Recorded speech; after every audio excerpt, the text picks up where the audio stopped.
Entonces, sin más, la idea es darle la bienvenida a este simposio y vamos a empezar por presentar a la doctora Patricia Orellana, ¿cierto? Neuroradióloga de la Universidad de Chile y clínica alemana, que por lo demás es una amiga nuestra en Magallanes y siempre la estamos molestando con algunos de nuestros casos y ella nos colabora siempre con muy buena disposición.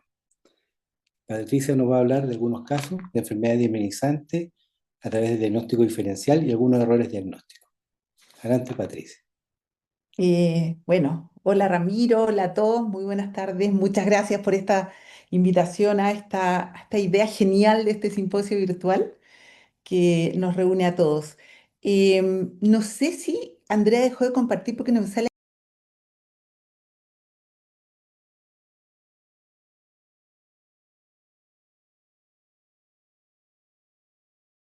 No tengo conflictos de interés y primero les muestro una serie de casos, 10 pacientes distintos, en los cuales uno los mira y piensa al tiro se le viene a la mente la posibilidad de patología desmielinizante. Pero hay que ver de qué tipo y no todo es desmielinizante y al final de la charla les voy a contar qué es cada uno.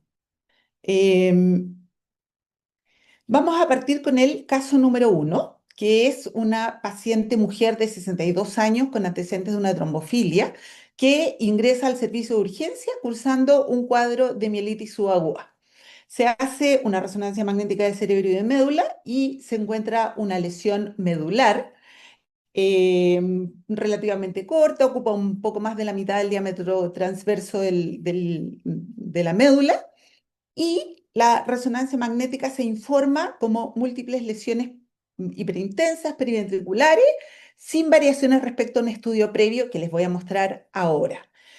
Si nos fijamos, efectivamente hay una serie de imágenes hiperintensas que son confluentes y uno lo mira a primera vista y efectivamente nos parece microangiopático, patología vascular. Uno mira la parte central de la protuberancia y son las típicas imágenes del área central que recuerdan lo microangiopático. Sin embargo, nos vamos a devolver al 2017, donde, perdón, ahí, donde podemos ver que se ve lo mismo, menos carga de lesiones, ¿cierto? Pero se ve este compromiso de aspecto microangiopático. Pero si nos fijamos bien, nos debería llamar la atención que hay algunas imágenes perivenulares y sobre todo nos debería llamar la atención esta lesión yuxtacortical y una pequeña lesión en el cuerno temporal.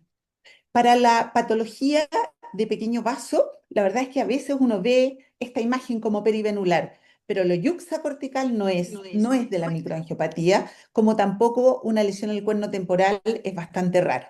Y esto fue informado como lesiones de aspecto microangiopático sin lesiones agudas. Ella ingresó al servicio de urgencia este 2017 por OPS-ACV. Y claro, la difusión salió negativa, paciente de 50 y tantos años, casi 60. La verdad es que uno como radiólogo se setea un poco en este ambiente cerebrovascular y al decir que es negativo ve las otras imágenes que parecen microangiopáticas y tal vez por la edad de la paciente lo que esas imágenes que nos llaman la atención como la yuxtacortical las mete en el mismo saco. Pero si miramos la del 2026, la actual, o sea, la primera que les mostré, varias de estas lesiones ya se veían. Y aquí es donde hay que tener mucho cuidado, sobre todo en pacientes sobre 50 años, en que efectivamente es más fácil o, perdón, es más frecuente que coexistan enfermedades desmelinizantes y fenómenos o patología microangiopática, porque estamos en una edad en que hay factores ya de riesgo cerebrovascular y hay que intentar despejar, digamos, si es que uno ve lesiones de ambas patologías. El patrón vascular, el microangiopático, es un patrón arterial donde las lesiones se producen en este territorio de Navie, entre la circulación arterial superficial y la circulación profunda. Y es aquí, en este territorio poco irrigado, donde se va produciendo la gliosis isquémica. Y esta gliosis tiene la característica de que son lesiones amorfas, mal definidas, que finalmente van siendo confluentes alrededor de los ventrículos, paralelas. Ese es un aspecto que hay que considerar, el paralelismo. Y si uno encontrara microhemorragia, la verdad es que le ayuda bastante a hacer el diagnóstico. Sin embargo, el patrón perivascular de la esclerosis, de la patología desmielinizante, es un patrón perivenular, donde la inflamación se produce en manguito alrededor de las vénulas, lo que nos da las imágenes características ovoídeas bien definidas que al final pueden confluir. Pero esta lesión es la clásica y ojo cuando les hablo del paralelismo, porque las venas perimedulares de la región frontal son oblicuas y no van en dirección paralela. Ese es un punto que también ayuda. Si nos encontramos con una lesión medular, obviamente se nos facilita el diagnóstico. Vamos al caso número 2. Una mujer de 36 años que empieza a cursar con un cuadro paranoico y finalmente termina encefalopática, ingresa al servicio de urgencia y posteriormente se hospitaliza, se realiza esta resonancia magnética y se plantea desde la imagen la posibilidad de una DEM y les voy a explicar aquí por qué. Vemos lesiones tumefactas, periventriculares, de marcada hiposeñal T1, con estos realces que son en semianillo, algunos más nodulares. Estas imágenes de aquí nos evocan un poco los dedos de Dawson. Acá fíjense que esto es súper importante, está este compromiso diencefálico, que es como raro dentro de lo desmielinizante, y en la difusión se manifiestan como lesiones que restringen en la periferia. O sea, nos avala que estamos frente a probablemente patología inflamatoria. El ADEM, paciente encefalopático, compromiso de ganglios basales, se plantea por ese motivo. La NMO, porque como un síndrome cerebral también nos podría dar imágenes similares, sobre todo por lo diencefálico, ¿cierto? Alrededor de las regiones periventriculares. Pero esta imagen diencefálica también nos debe hacer sospechar la posibilidad de un antimás, que es un lugar de frecuencia en las encefalitis autoinmunes antimás. Bueno, a esta paciente se le hace todo, el panel autoinmune completo y es todo negativo. Y la verdad es que la paciente, con la clínica que tenía y todo, nadie tranquilo, se decide enviar el panel, digamos, solicitarlo a la clínica Mayo. Y de la clínica Mayo, donde tampoco fue fácil el diagnóstico, llega el resultado de un GFAP positivo. El GFAP, ¿cierto? Es la astrocitopatía fibrilar, que es un trastorno autoinmune, inflamatorio, donde en el aproximadamente 40% de un síndrome paraneoplásico siempre hay que buscar los teratomas ováricos. Obviamente las lesiones, como son astrocitarias, hay que buscarlas como lesiones perivasculares y en general alrededor del canal ependimario. Puede cursar como una meningoencefalitis, con lesiones del nervio óptico, la médula espinal o una u otra. Si ustedes miran la literatura, y yo creo que todos lo han visto, es la imagen habitual. Este infiltrado perivascular que nos da esta imagen como radiada, con este compromiso mielítico un poco edematoso de la médula, y este mismo realce perivascular se ve en la médula. La neuritis óptica que puede confundirse con un antimOC porque tiene compromiso papilledema, en este caso están mostrando bilateral. Esto es lo común en el sentido, esto es lo clásico. Pero hay otras formas de presentación radiológica, como el que les acabo de mostrar, y este es un artículo publicado en el 2022 en que se postuló en primer lugar una esclerosis múltiple. Por lo tanto, el GFAP hay que tenerlo en consideración y aunque no tengamos la imagen habitual que esperamos. Esta paciente fue tratada, estas son imágenes de un control del año 2022, donde vemos que tiene lesiones secuelares y hasta donde yo sé, fuera de nuevas crisis. Aparentemente la paciente quedó con esas secuelas y nada más. El caso 3 es un hombre de 59 años que también ingresa por una encefalopatía, se hospitaliza asociado a una paresia braquial bilateral. Se le pide esta resonancia donde vemos lesiones tumefactas, periventriculares, que comprometen el cuerpo calloso. Vean ustedes aquí lo tumefacto de las lesiones. Sin embargo, tiene un patrón de realce que nos molesta un poco. Realzan en forma nodular, un poco mal definida. Y hay un punto importante. Si ustedes se fijan, además de estas lesiones bien definidas, hay como áreas de sustancia blanca que se ven como difusas y que están hiperintensas sin una lesión propiamente tal. Y si ustedes se fijan acá, estas áreas también realzan con gadolinio. Acá evoca mucho los dedos de Dawson. Bueno, se planteó como lesiones desmielinizantes tumefactas y en su diferencial un linfoma. Y finalmente este paciente fue a la biopsia y resultó ser un linfoma primario del sistema nervioso central. Hay que acordarse que es la segunda neoplasia maligna más frecuente después de los gliomas y que un poco el diagnóstico imagenológico se sustenta en la resonancia por su comportamiento característico con restricción y con curvas que son bastante características de perfusión. Existen clasificaciones actuales histológicas nuevas, pero yo lo que les quiero mostrar es esta clasificación que se hace desde la imagen. Y es para que tengamos en consideración que nosotros tenemos como la imagen clásica que se da en el inmunocompetente o en el inmunodeprimido, que es esta masa habitualmente solitaria, periventricular, sin tanto efecto de masa, bueno, esta lo tiene. Estas imágenes que les muestro son pacientes de nosotros biopsiados y que resultaron linfomas del sistema nervioso. La otra forma, el supratentorial múltiple.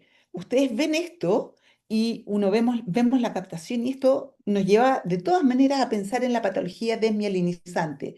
Y esto también resultó un linfoma. No hay que olvidarse, este es de la literatura, porque casos de lesiones infratentoriales hay pocos y que también puede existir y considerar en el diagnóstico diferencial. Esta es una paciente de nosotros que lamentablemente falleció y que se interpretó en primer lugar dentro de los diagnósticos como un GFAP. Fíjense el patrón radiado que les mostraba de la paciente anterior, asociado a esta hiperseñal de la sustancia blanca, terminó biopsiada esta paciente y también resultó un linfoma del tipo intravascular. Y finalmente, no hay que olvidar que el compromiso extraparenquimatoso, ya sea dural o leptomeningio, también puede ser una manifestación primaria, a pesar que este nos lleva a pensar en la diseminación, es lo clásico, la diseminación de un linfoma sistémico, pero esta fue la forma de presentación también de un primario. Así que no, hay que recordar que existen patrones de presentación distintos que hay que considerarlos. Vamos al caso 4, un paciente de 48 años, trabaja en la minería en el norte, que debuta con una crisis convulsiva, una hemiparesia derecha, e ingresa al servicio de urgencia también por encefalopatía. Y nos encontramos con lesiones muy de aspecto desmielinizante, perivenulares, de localización periventricular, yuxtacortical, muy inflamatorias. Vean ustedes que incluso una lesión tipo Valot, que es la que estamos viendo ahí atrás, esta se consideró que podría ser un signo de la vena central, todas realzando al mismo tiempo, todas, con unas bien pequeñitas, y con el comportamiento en difusión clásico, restricción en la periferia. También se informó esto como una esclerosis múltiple, incluso con criterios de diseminación en tiempo y espacio, y todo el mundo se confió por esta lesión de Valot que estábamos frente a ese diagnóstico. Sin embargo, hospitalizado el paciente, se sacaron antecedentes y salió el policonsumo de droga con cocaína frecuente. Y por lo tanto, finalmente esto se diagnosticó como una leucoencefalopatía tóxica por levamisol. El levamisol, como sabemos, un antiparasitario, ¿cierto? Que actualmente más del 80% de la cocaína está adulterada con el levamisol, que es este aditivo que potencia su efecto y que además abarata el costo, porque efectivamente se usa menos cocaína de verdad. Produce una desmielinización perivascular aparentemente en individuos genéticamente predispuestos a través de una toxicidad inmunomediada. Ojo que la vida media del levamisol es de 5,6 horas, pasa rápido. Si uno tiene al paciente con un consumo muy cercano, tiene hasta 36, máximo 48 horas para tomar un examen de orina para buscar el levamisol. El de pelo busca la cocaína, no el levamisol. Por lo tanto, el de orina es el que nos podría llevar al diagnóstico. Son lesiones tumefactas, como las vimos. No, hasta el momento la literatura no describe lesiones medulares. Yo he visto un caso con compromiso medular, pero no está descrito como en la literatura como compromiso real. Las bandas oligoclonales pueden ser positivas y ojo que estos pacientes pueden ser, en el fondo, esto gatillar una esclerosis múltiple. Y otra cosa importante es que el consumo puede ser hasta de 6 o más meses antes para desencadenar esta patología. Les muestro un caso acompañante de una paciente que llegó unos meses después al hospital, donde vemos lo mismo, todas lesiones inflamatorias al mismo tiempo, restricción en la periferia y también estaba de inicio el antecedente del consumo de cocaína en forma frecuente. Vamos al caso 5, una mujer de 21 años que consulta por dorsalgia y que viene informada como lesiones desmielinizantes, posible MOGAD. No, lo vemos, es una chica joven, ¿cierto? Con lesiones medulares centrales, con esta imagen lineal que evoca el MOG, el anti-MOG, digamos, y con la lesión que brilla un poco, o sea, es un poco hiperintensa espontánea ante uno, eso es como raro, pero no se le dio a eso mayor importancia y realzan con gadolinio. Y están ahí de distribución central hacia caudal y si uno acá tiene un poco de imaginación, podría decir que lo que está comprometido realmente es la sustancia gris, como pensando en la imagen en H. Cuando vimos este caso, dijimos, bueno, veamos el cerebro, el encéfalo, para ver qué hay. Y nos muestra el encéfalo, no nos encontramos con lesiones encefálicas en ninguna parte, sin embargo, mirando, porque cuando a uno le piden dirigidamente que lo mire, yo creo que uno lo mira distinto. Y buscamos hasta que nos dimos cuenta que en los conductos auditivos internos habían estas lesiones nodulares pequeñas que son schwannomas vestibulares y que son el criterio mayor para el diagnóstico de una neurofibromatosis tipo 2. Y estos serían ependimomas medulares múltiples. Acordarse que es un síndrome de neoplasias múltiples, ¿cierto? Una facomatosis autosómica dominante que se caracteriza por múltiples meningiomas, ependimomas y schwannomas. Y lo clásico es esta imagen en collar de perlas, que son ependimomas múltiples a través del canal ependimario. Y por supuesto, si nos encontramos con los schwannomas, el diagnóstico lo tenemos listo, pero este fue un caso acompañante en el cual no se encontraron schwannomas, no había un diagnóstico de neurofibromatosis. También se pensó en patología desmielinizante y si ustedes se fijan, estamos viendo el collar de perlas, perlas un poco separadas, pero estamos viendo lo mismo que en el estudio previo y hay un pequeño porcentaje de pacientes con ependimomas múltiples que no tienen neurofibromatosis. El caso 6 fue una chica, una mujer de 28 años que ingresa al servicio de urgencia por dolor de cuello, espalda, unas parecias en las extremidades superiores, una alteración sensitiva dudosa. Y en urgencia le piden esta resonancia y se diagnostica como una lesión desminimizante cervical sin más antecedentes.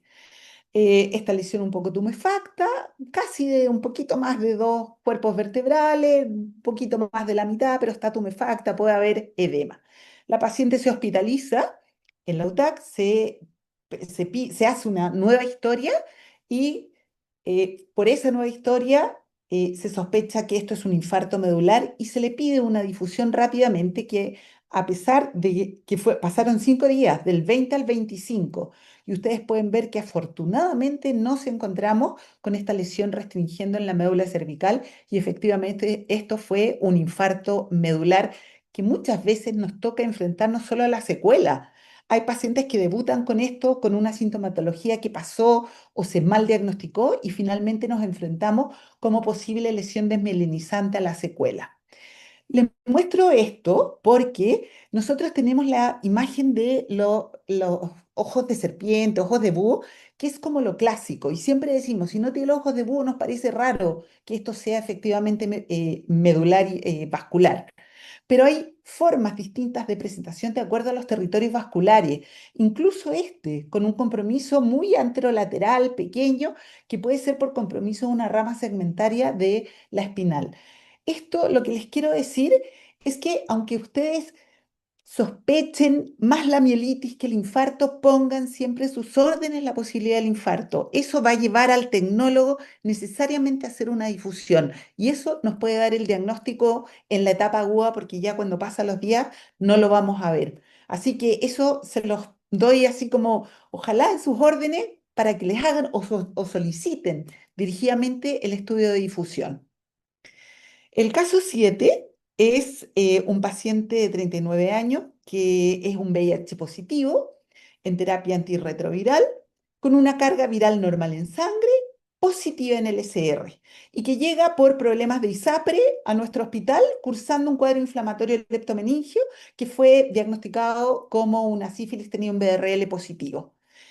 Y esto es cuando ya venía en remisión un compromiso leptomeningio difuso. En el curso de la hospitalización, esto es 17 de junio, el 1 de julio, el paciente hace una encefalopatía y una neuritis óptica bilateral.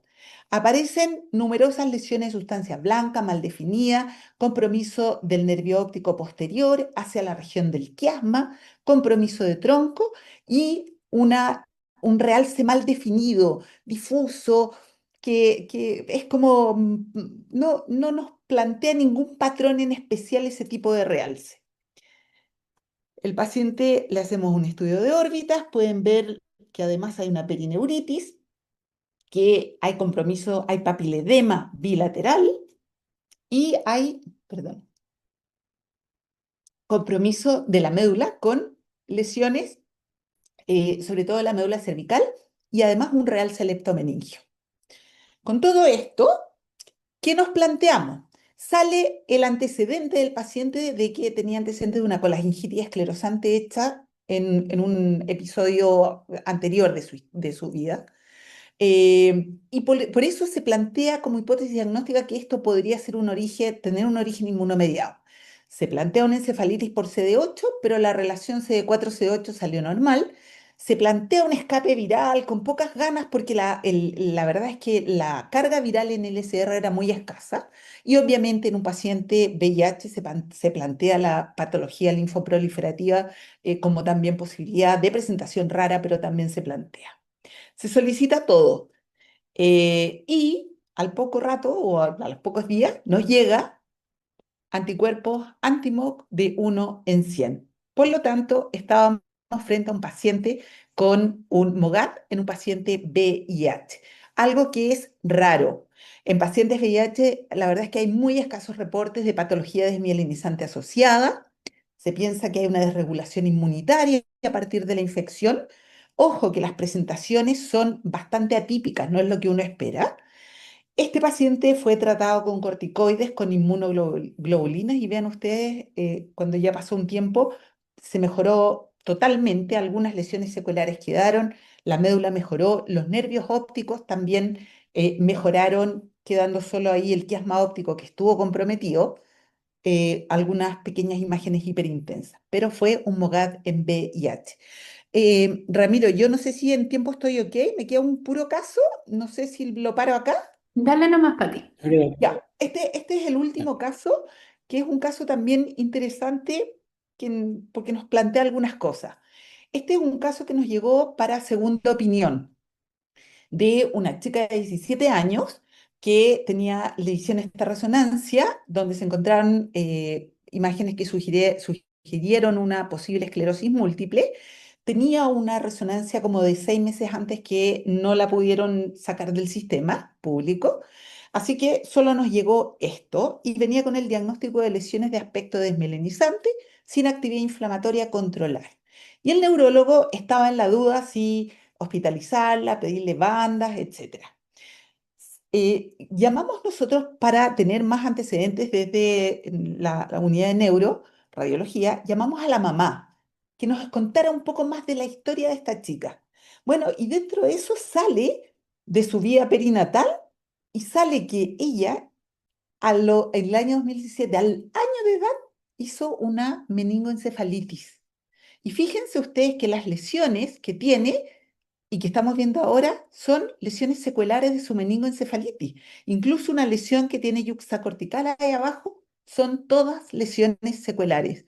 Y con esto, simplemente haber encontrado este examen nos permitió sacarla del carril de la patología desmielinizante y sacarla de la duda que iba a estar controlándose a cada rato y finalmente poder decir, esto no es desmielinizante, dejémoslo, y no es nada, digamos, esto es secuela, dejémoslo hasta aquí. Lesiones seculares de la infancia.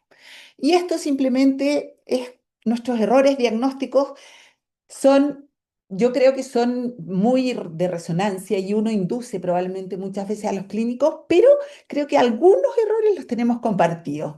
Y lo digo con mucha humildad pero ¿qué nos pasa? Uno es que interpretemos mal nosotros la resonancia. Dos, es que el paciente venga con una resonancia anterior informada como desmielinizante y actualmente está esto de que los radiólogos en la parte ambulatoria se informa tanto, tanto y tan rápido, nadie se dedica a ser crítico frente a exámenes anteriores y es más fácil poner control sin variaciones, pudiendo indagar o buscar o por lo menos decir, no me parece que sea eso. Lo otro, y aquí es donde yo les digo a usted, es las órdenes médicas. Porque si ustedes nos dan una orden médica más completa, con los diagnósticos que piensan, o el diferencial que piensan, si es que ya tiene algún estudio realizado, nosotros podemos dirigir los protocolos, clásicamente el de esclerosis múltiple u otros, en la búsqueda de biomarcadores, dirigir a secuencias específicas que nos ayudan a hacer de otra manera los diagnósticos. Y finalmente, lo que dijo Ramiro al principio, creo que la ausencia de trabajo multidisciplinario es una cosa que también sobre todo ocurre en lo ambulatorio, pudiendo no ocurrir, pero también ocurre y nos lleva también a errores diagnósticos. Finalmente, estos son los casos que les mostré, varios de ellos ya los vieron. Ahí estos no se los había mostrado, un vanishing, un beset, etcétera. Eso, muchas gracias. Muchas gracias, Patricia. Muchas gracias, Patricia. Bueno, entretenidísima, muy clara y seguro van a surgir muchas preguntas. Em, al final de las presentaciones va a haber una mesa redonda para poder hacer toda la discusión y que todos puedan preguntar. También está habilitado el chat para que puedan hacer sus preguntas. Entonces, en honor al tiempo, vamos a dar paso ahora a la siguiente presentación a cargo del doctor Jorge Guzmán. Él es neurólogo, hizo su fellowship en la Universidad Católica y trabaja actualmente en la unidad de neuroinmunología del Hospital Salvador y la Clínica Dávila. Y nos va a hablar sobre la mitigación de riesgos asociado al uso de terapias de alta eficacia. Hola, buenas tardes. Bueno, mi nombre es Jorge Guzmán, soy neurólogo. Agradezco mucho la invitación. Bueno, no tengo conflictos de interés que declarar. Para comenzar, y a manera de generalidades, puedo comentar que la esclerosis múltiple es una enfermedad inflamatoria autoinmune desmielinizante y neurodegenerativa del sistema nervioso central. Ha habido una gran expansión de opciones terapéuticas en los últimos 30 años y con fármacos con diversos mecanismos y perfil de efectos adversos y con un gran impacto en controlar la actividad de la enfermedad y la progresión de discapacidad. Ahora, ha habido intentos de una definición más bien multidimensional de lo que entendemos por alta eficacia, que contemple algo más que la supresión de brote y la actividad por resonancia, sino también factores como la progresión de discapacidad, atrofia, marcadores biológicos y outcomes, digamos, indicados por el paciente. En este artículo de Felipe del 2025, considerando estos factores, asumen como alta eficacia natalizumab, ocrelizumab, ofatumumab y alemtuzumab. Sin embargo, en la literatura y en los consensos, en las guías, se sigue considerando usualmente a cladirina y los inhibidores S1P como el fingolimod también en alta eficacia. Ahora es importante mencionar que el uso precoz de estos fármacos se asocia a mejor pronóstico clínico y sí requieren balancear eficacia versus seguridad. En este sentido, toma cada vez más relevancia el concepto de terapia personalizada. Al iniciar una terapia inmunosupresora, se deben considerar diversos factores, tanto relacionados al paciente como a los fármacos. Desde el punto de vista de los factores asociados al paciente, factores clínicos, de pronóstico, comorbilidades, por ejemplo, embarazo, tolerancia al riesgo, en relación a terapia al fármaco en sí, consideraciones de secuenciación, monitoreo, por ejemplo, eficacia y también seguridad, particularmente el riesgo de infecciones por inmunosupresión acumulativa y tanto de infecciones generales como de infecciones oportunistas. Ahora, con la finalidad de disminuir el riesgo con el uso de estas terapias, hay importantes consideraciones previas al inicio del tratamiento. Entonces, para disminuir los riesgos de infección es importante establecer una historia clínica referente a conductas de riesgo e historia de infecciones y revisar la susceptibilidad a infecciones prevenibles, ¿ya? Aun cuando la mayoría de los agentes infecciosos causantes de infecciones graves en esclerosis múltiple son los mismos que en la población general, pueden ocurrir infecciones severas o reactivaciones de patógenos latentes. Ahora, muchos de estas, eh, digamos, este screening son requisitos en los protocolos vigentes en nuestro país, incluyendo, por ejemplo, el estudio de VIH, virus de hepatitis, estudio de tuberculosis latente. En particular, me interesa mencionar brevemente la IgG de sarampión. En Chile actualmente es un país libre de transmisión endémica, pero hay casos importados y se consideran particularmente de riesgo los nacidos entre el 1971 y 1981 por menor cobertura de vacunación. De la mano con el screen anterior, la indicación de inmunizaciones forma parte esencial de las estrategias de mitigación de riesgo y es la estrategia de mayor valor costo efectivo para prevenir infecciones, formando parte de la recomendación de múltiples guías de consenso y revisiones. Ahora, idealmente, esto debe realizarse al momento del diagnóstico o de forma precoz, porque sabemos que iniciarlo posteriormente conlleva pérdida de eficacia, ¿no es cierto?, de la vacuna. Ahora, particularmente en terapias de alta eficacia se debe considerar la contraindicación para vacunas vivas atenuadas como varicela o triple vírica o fiebre tifoidea, dengue, y el general el timing es complejo porque muchas veces implica balancear el riesgo de, o sea, balancear el proteger al paciente versus retrasar el tratamiento. Me interesa mencionar particularmente la vacuna de herpes zóster, que es esta vacuna inactiva que se administran 2 dosis, que debe considerarse en personas mayores de 18 años que se van a someter a terapia de alta eficacia, especialmente adultos mayores a los que están sometidos a inmunosupresores, en pacientes que ya tienen inmunidad para virus varicela. Otras de estas vacunas, bueno, aquí se menciona la vacuna de influenza, por ejemplo, y en particular también quiero mencionar la vacuna de neumococo, que es una vacuna inactiva. Aquí la tabla de este consenso del 2023 se sugiere la vacuna conjugada de 3 isotipos, seguida de 2 meses de la polisacárida de 23 isotipos, o una dosis única de vacuna 20 valente conjugada. Me interesa comentar esto del CABEI, que es el Comité Asesor de Vacunas y Estrategias de Inmunización, que es un comité científico técnico que asesora al MinSal, y el año pasado, en noviembre, estableció algunas recomendaciones para uso de inmunosupresores mayores de 65 años, indicando preferir vacuna conjugada sobre polisacária, porque sabemos que las vacunas conjugadas producen un nivel de respuesta inmune más prominente y más prolongada en el tiempo, y dar preferencia a mayor cobertura de serotipo. Y preferentemente indican incorporar la vacuna conjugada de 21 serotipos. El año 2024 ellos colocan en su informe, hubo 1088 cepas de Streptococcus pneumoniae aislada, 694 pacientes mayores de 45 años con neumonía por neumococo, y describen que el 76% de los serotipos de esta neumonía eran cubiertos por la vacuna conjugada de 21 serotipos, versus el 62 de la 20 isotipos y 46 de la conjugada de 13 serotipos, que es la que se recomendaba en guías anteriores de consenso.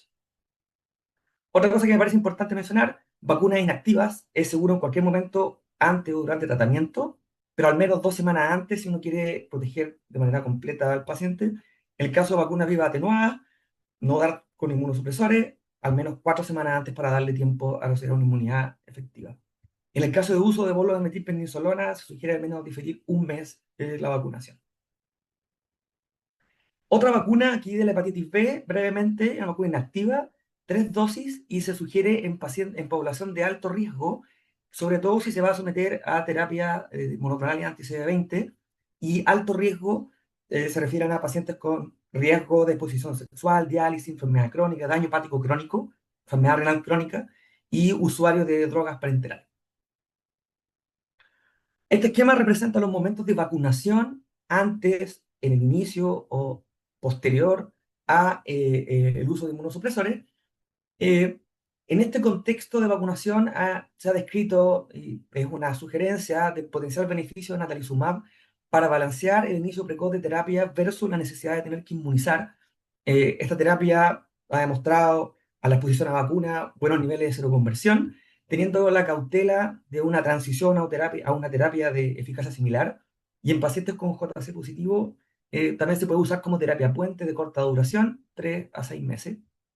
Y otras estrategias que se han ido explorando también en la literatura son esquemas como abreviados de, por ejemplo, triple vírica o de varicela. Acá hay un artículo publicado el 2023 por Carvajal, un estudio observacional retrospectivo, 96 pacientes seronegativos para estas dos infecciones, y ellos usaban una dosis y a las 4 semanas medían anticuerpos, y a los que no hacían inmunidad le daban la segunda dosis, y alrededor de 2/3 de los pacientes a las 4 semanas desarrollaron inmunidad, digamos, a título significativo. Ahora, en relación a durante la terapia, es importante el monitoreo clínico y de laboratorio. Esta tabla resume algunos de los aspectos relevantes en el seguimiento con diversos fármacos. Es importante conocer el perfil de riesgo del fármaco utilizado y sostener un mecanismo de vigilancia clínica y de laboratorio.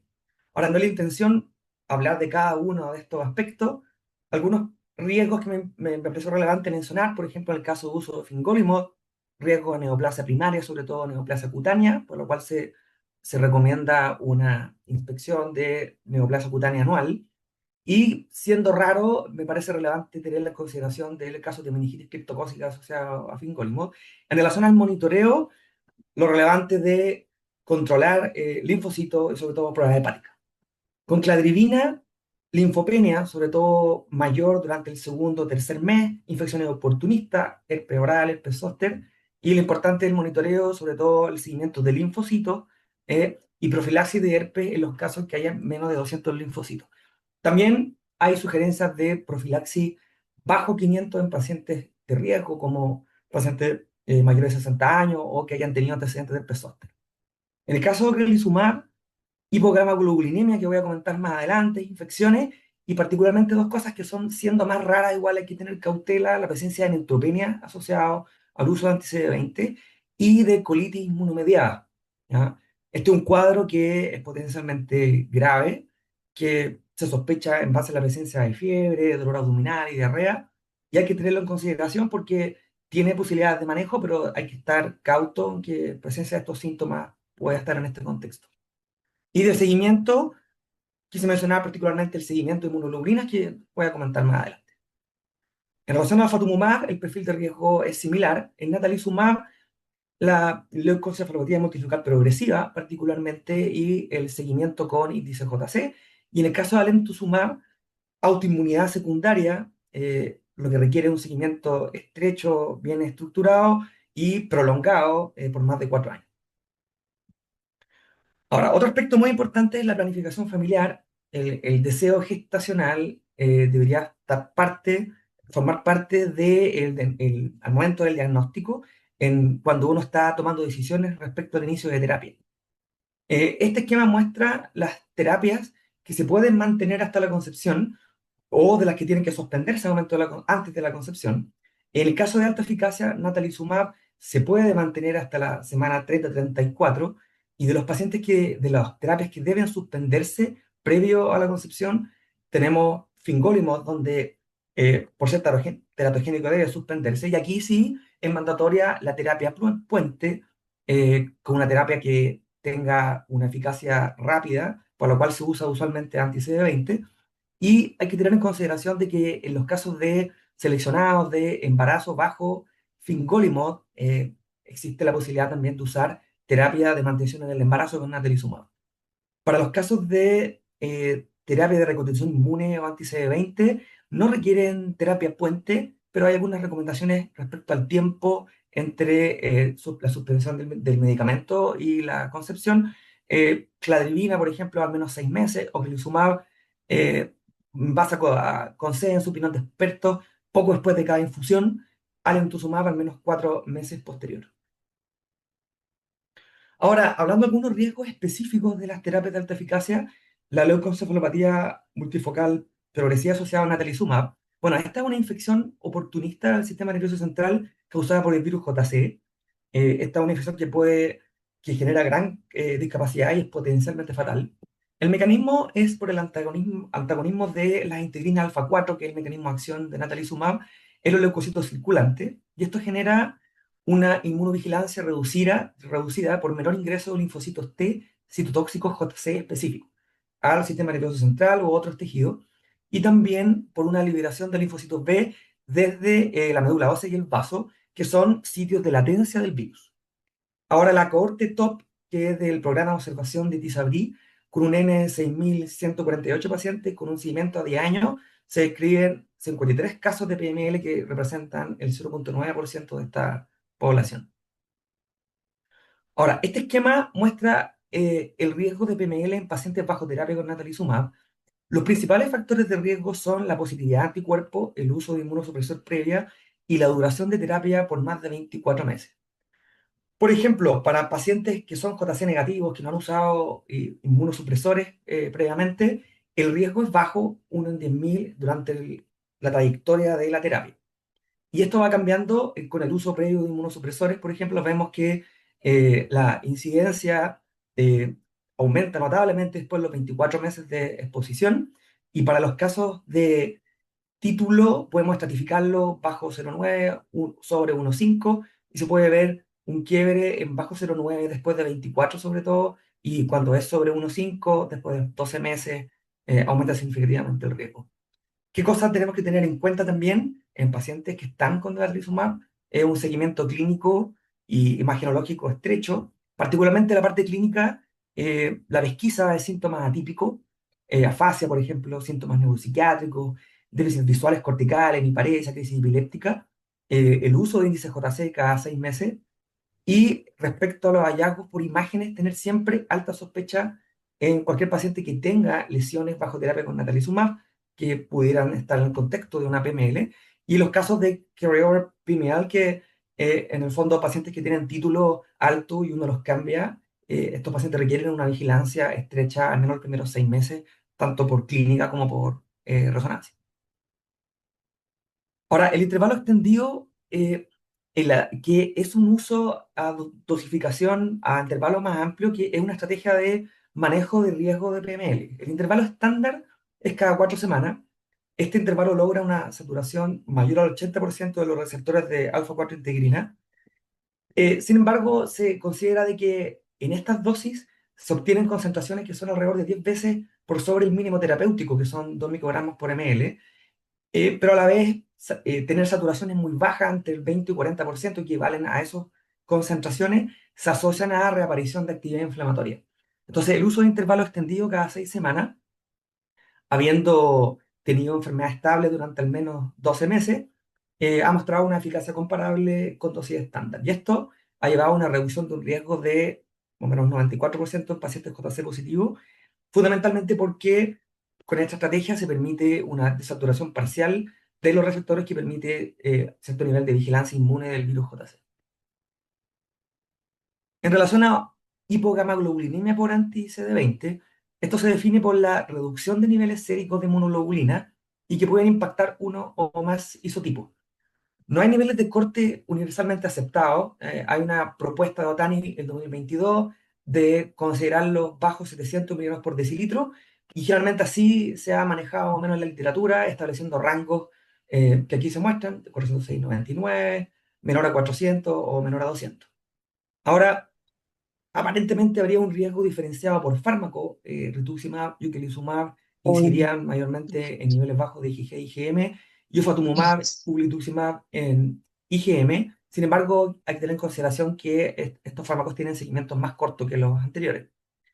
Ahora, la asociación de esto es con mayormente mayor riesgo de infecciones. Ahora, hay una amplia variabilidad en la literatura. Estudios con seguimientos largos en general muestran mayor incidencia de infecciones graves en pacientes que tienen IgG baja, pero se tiene que considerar que los riesgos de infección en esclerosis múltiple son multifactoriales. Acá incide la edad, por ejemplo, niveles bajos de inmunoglobulinas previos, y en especial alta discapacidad, sobre todo EDSS superior o a 7. Este es un esquema que muestra los linajes de células B que tienen la proteína CD20, que es desde célula B, pre-célula B hasta célula B de memoria.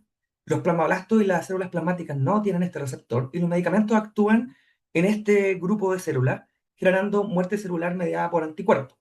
Sin embargo, el uso crónico del medicamento genera igual muerte de plasmablastos y células plasmáticas generando bajos niveles de inmunoglobulina, y se considera que esto tendría relación con un retraso en la regeneración de células B, sobre todo afectando células plasmáticas de memoria de larga duración, y también por reconstitución diferencial de subtipos de células B.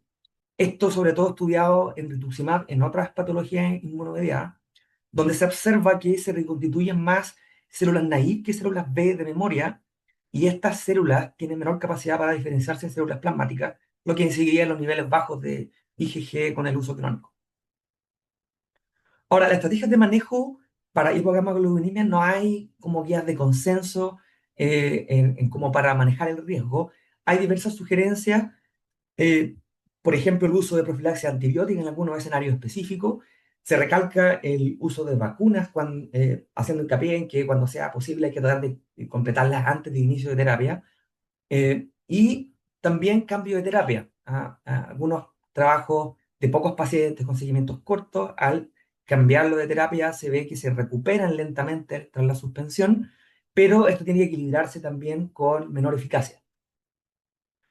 Ahora, otra de las estrategias de manejo es la terapia de reposición con inmunoglobulina. Eh, Esta indicación se usa mayormente en pacientes con infecciones severas o infecciones recurrentes, y hay amplia discusión porque hay un beneficio incierto en usarlo como profilaxis. Las dosis que se usan usualmente son entre 400 y 600 miligramos por kilo cada 4 semanas. Sin embargo, no hay claridad tampoco en lo objetivo. Se entienden los objetivos cuando son metas más cortas por cuadros de infecciones, tiempos de uso, y se han establecido metas cercanas a 800 miligramos por decilitro. Este es un esquema que grafica más o menos cómo funciona la recomendación de uso de terapia de reposición. Generalmente bajo el nivel de 200 de IgG, los pacientes requieren reposición, y el resto de pacientes, cuando hay infecciones severas o recurrentes, está indicado, y los niveles de corte que son un poquito superiores, entre 400 y 699, también hay sugerencias de que de pronto pudiera considerarse cuando hay mayor también caída de otro isotipo. Esto también tiene que balancearse con los costos y con los riesgos, como lo son la falla renal, los eventos trombóticos y meningitis aséptica. El uso de intervalo extendido también es otra de las estrategias que se está desarrollándose para el manejo de la hipogammaglobulinemia. Hay diversas definiciones de intervalo extendido. Se publicaron múltiples trabajos en pandemia COVID-19 como parte de estrategias de mitigación de riesgo por infecciones severas y por mayor mortalidad. Y habría en los diversos estudios un aparente beneficio sostenido en control de actividad de la enfermedad. Eh, Algunos grupos de trabajo llegan usando ajustes de dosis y ajustes de intervalo de rituximab en esclerosis múltiple. Esto es un trabajo interesante publicado en el 2024 en Neurology, donde calculan la relación entre dosis acumulada de rituximab y complicaciones infecciosas e inmunoglobulina, y se ve que a mayor dosis de acumulada rituximab hay más infecciones y menor niveles de IgG. Sin embargo, también es importante mencionar de que este mayor riesgo de infecciones también se dio de manera independientemente, no relacionado con el IgG, lo que significa que mientras más probablemente fármaco se utilice, este riesgo también se va acumulando. En relación en qué tipo de pacientes, probablemente lo que se sugiere la mayor cantidad de recomendaciones son en pacientes en enfermedad estable con ocrelizumab por más de 24 meses. Y hay un aspecto que me pareció importante mencionar, que en un momento se poco puso en duda lo del intervalo extendido por usar menor cantidad de ocrelizumab, era que habían, en los estudios pivotales, digamos, hubo análisis de subgrupos que mostraban que había un mayor beneficio de digamos, confirmación de discapacidad, perdón, con confirmación de progresión de discapacidad en pacientes que tenían mayor exposición a ocrelizumab. Entonces se desarrollaron dos trabajos, uno es el Gabote y Musete, uno para primaria progresiva y otro para recurrente remitente, que usaron dosis alta de ocrelizumab ajustadas por peso entre 1200 y 1800 versus dosis estándar, y la verdad que no subió un mayor beneficio en progresión. Estos resultados mostrados en el ECTRIMS del año pasado. Ahora, se requieren de estudios bien diseñados, con seguimientos largos, para establecer esto con una mayor potencia en la recomendación. Para el caso de ocrelizumab, hay dos trabajos. Uno es el WinCore, que es un trabajo francés, que estudia esclerosis múltiple recurrente remitente, 6 meses versus 12 meses, y acá los pacientes tenían que estar, digamos, con enfermedad estable durante 2 años con eculizumab, y el outcome primario es la ausencia de actividad radiológica a 2 años. Y otro trabajo que es el Blooms, también en forma recurrente remitente, 6 meses versus guiado por repoblación de células B. Acá se exigía no haber tenido brotes en los últimos 3 meses, y el outcome primario es brote y actividad radiológica a 2 años. Estos estudios aún no están en análisis pendiente de publicación. Este es un metaanálisis que se publicó en marzo de este año, que evalúa la seguridad y eficacia de intervalo extendido anti-CD20 versus estándar. Son 17 estudios. Las extensiones de intervalo acá variaron entre 4 semanas hasta más de 24 semanas. Son todos observacionales, prospectivos, retrospectivos. 4 de ellos guiados por recuento de CD19, 10 de ellos con intervalos extendidos variables durante pandemia COVID y 3 de ellos con esquemas progresivos de intervalo extendido desde 9 a 12 meses. Esto grafica un poco la heterogeneidad de los trabajos y de lo que tenemos de evidencia. Los resultados no mostraron diferencias significativas en eficacia, brote, actividad por resonancia y NEDA3. Sin embargo, es importante mencionar que el outcome de NEDA3 se mide poco y por lo tanto no está subrepresentado en este trabajo. Y tampoco hubo diferencias significativas en seguridad en lo referente a infecciones graves o hipogammaglobulinemia G. Y también mencionar que en general los pacientes tienen seguimientos cortos en estos trabajos. Entonces, la situación que surge con la hipogammaglobulinemia implica discutir con el paciente, evaluar los riesgos y ahí tomar la decisión caso a caso sobre mantener terapia, intervalo extendido, cambio de terapia, y la situación de hipogammaglobulinemia con infecciones hace aún más relevante el reevaluar otras opciones de terapia y considerar, como mencioné, el uso de terapia de reemplazo de inmunoglobulina. Un breve comentario sobre el riesgo de secuenciación. Los motivos por los cuales los pacientes cambian terapia o requieren cambio de terapia son múltiples. Este gráfico muestra las terapias divididas en primera línea, segunda línea e inducción y los periodos de washout. Mencionar, aquí en línea verde se refiere a terapias de primera línea, la línea azul, segunda línea de inducción, particularmente para fingolimod y natalizumab, dado el riesgo de rebote, se sugiere un washout cercano a 1 mes o incluso menor, y teniendo en cuenta natalizumab el riesgo de carryover permeable. En el caso de ocrelizumab se sugieren tiempos de washout para ambos de 3 meses, y para las terapias de reconstitución inmune, siempre que haya actividad de la enfermedad, pero a la vez que la condición del laboratorio original del paciente permita iniciar la terapia que uno quiera iniciar. Hay que tener en consideración que los riesgos de inmunosupresión acumulativa no están bien establecidos. Y por último, la desescalada de terapia. Todos los medicamentos controladores impactan el sistema inmune. Se consideran inmunosupresores si causan depresión linfocitaria, hipogammaglobulinemia o si alteran el tráfico celular. Este esquema muestra los principales factores que inciden en el cambio de balance riesgo-beneficio. Por ejemplo, infecciones. Por ejemplo, aquí mencionan más anti-CD20 y inhibidores de S1P. Como factor de riesgo frecuente, la edad, la duración de la terapia, la alta discapacidad o algunos factores específicos asociados a los distintos fármacos. En el caso de cáncer, frecuente el riesgo por edad, exposición a tabaco o el estatus de virus de papiloma, por ejemplo, para casos de S1P. Y la pérdida de eficacia de vacuna, la edad, por ejemplo, duración de tratamiento y algunos factores específicos como la última vez que recibió infusiones. Entonces, la desescalada de terapia se refiere al cambio de un fármaco a otro menos potente en un intento de disminuir los riesgos en pacientes en que el balance riesgo-beneficio se vuelve menos favorable con el tiempo. Entre los factores que inciden fuertemente en esto está la inmunosenescencia.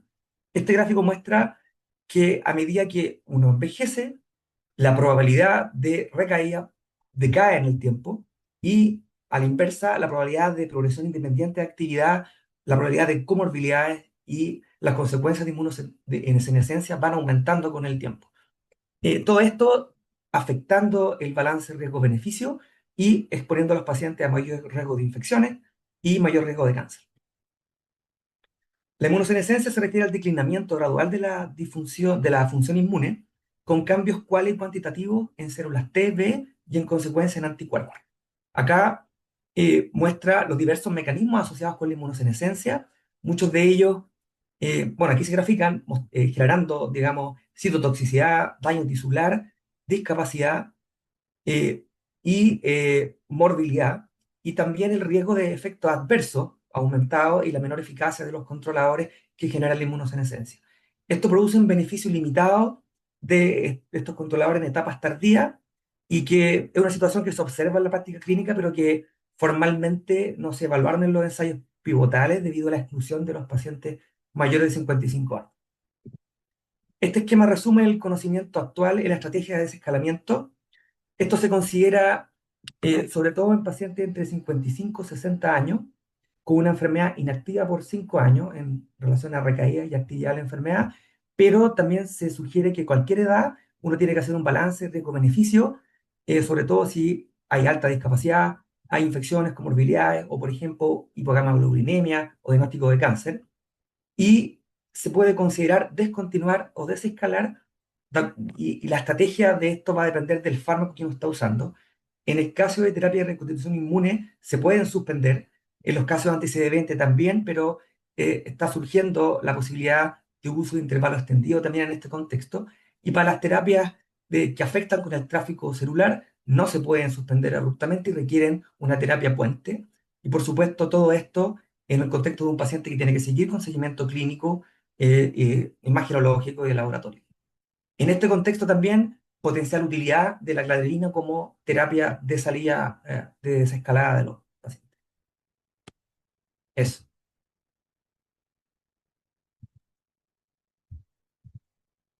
Ya, muchas gracias a la presentación muy completa del doctor Guzmán. Vamos a dar paso a la presentación de la doctora Andrea Schlatter. Ella es neuróloga infantil y adolescente de Clínica MEDS y de SNA y nos va a hablar de un tema muy interesante de terapias de alta eficacia en adolescentes.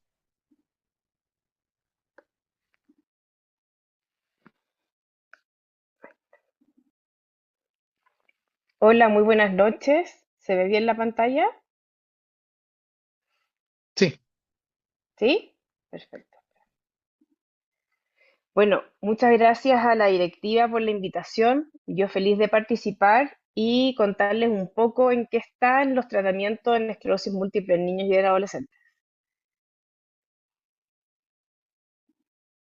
No tengo conflictos de interés. Bueno, como todos saben, la esclerosis múltiple es una enfermedad crónica, inflamatoria, desminimizante y principalmente neurodegenerativa. Sabemos que es multifactorial e inmunomediada, que afecta a la sustancia blanca, pero también afecta a la sustancia gris en el sistema nervioso central. Y la edad de inicio promedio del adulto joven es entre los 20 y los 40 años, siendo significativamente más frecuente en prevalencia en mujeres.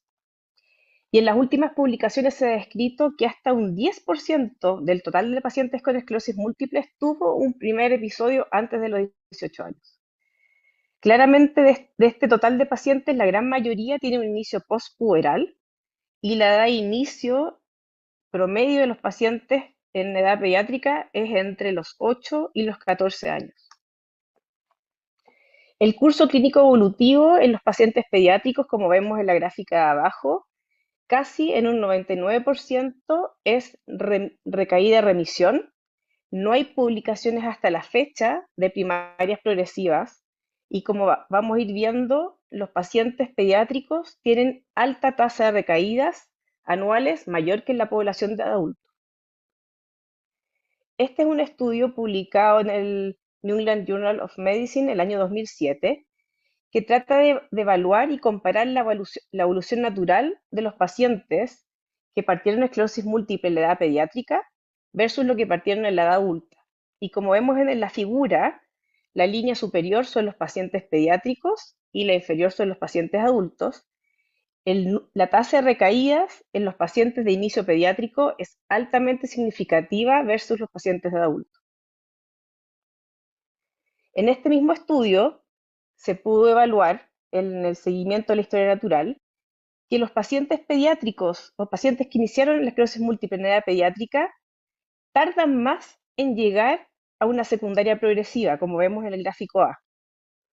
Pero, como vemos en el gráfico B, llegan a una secundaria progresiva a etapas más tempranas. Los adultos con un promedio de 52 años versus los pacientes pediátricos con un promedio de 41 años. Y no solo eso, es verdad que se demoran también más tiempo en llegar a una discapacidad, un SSD4, pero también, lo que es muy importante, lo alcanzan en edades menores. Como se ve en el gráfico D, los adultos llegan a un ESS4 aproximadamente a los 44 años versus la población pediátrica, el promedio es 34 años.